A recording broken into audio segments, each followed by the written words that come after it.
Hello and welcome to another video.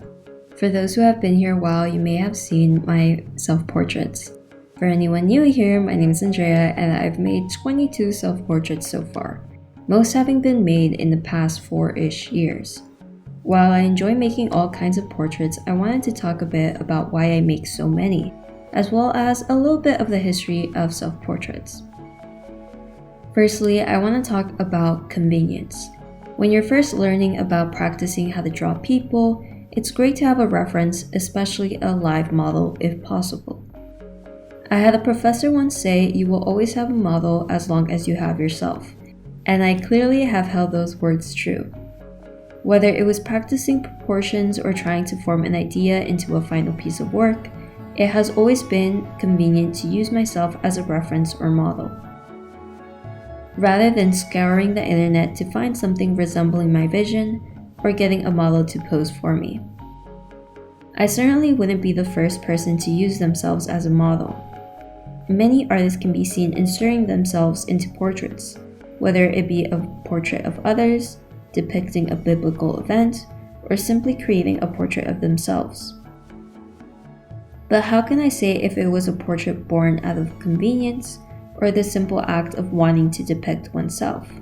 With older portraits especially, it's difficult to say, as I clearly cannot ask the artists themselves.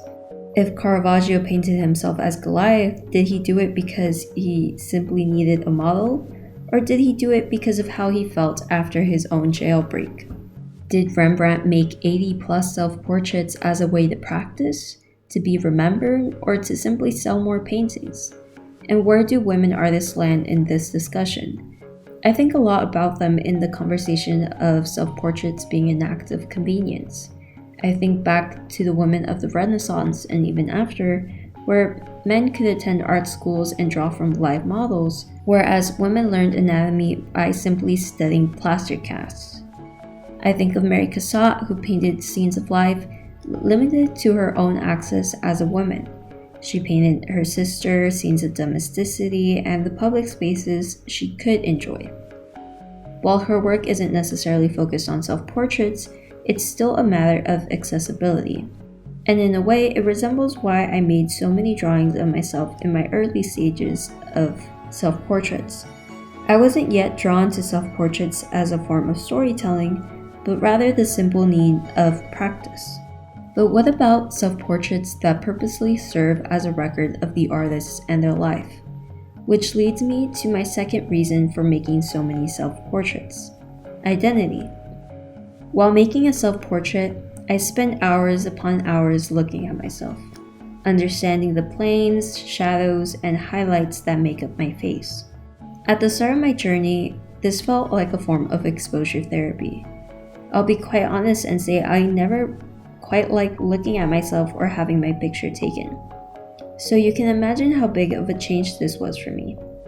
However, over the years, this has allowed me to not only accept, but appreciate the very features I once shied away from.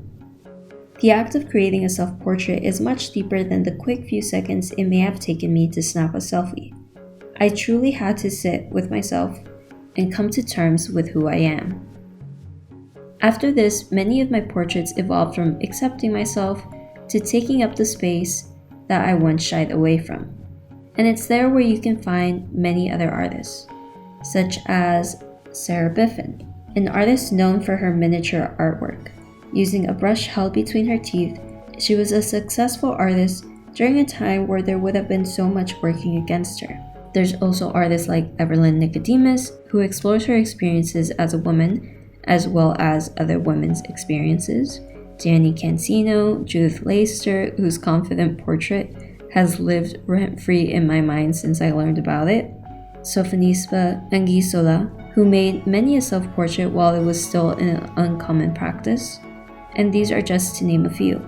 Of course, there are many more artists creating their own portraits for various reasons and in various styles and mediums, each continuing to expand the world of self-portraits. Have you ever made a self-portrait? And if not, would you? My first self-portraits were done out of necessity, but now it has become a practice I genuinely enjoy and look forward to repeating every year. There are many more self-portraits that I want to make, each with their own story.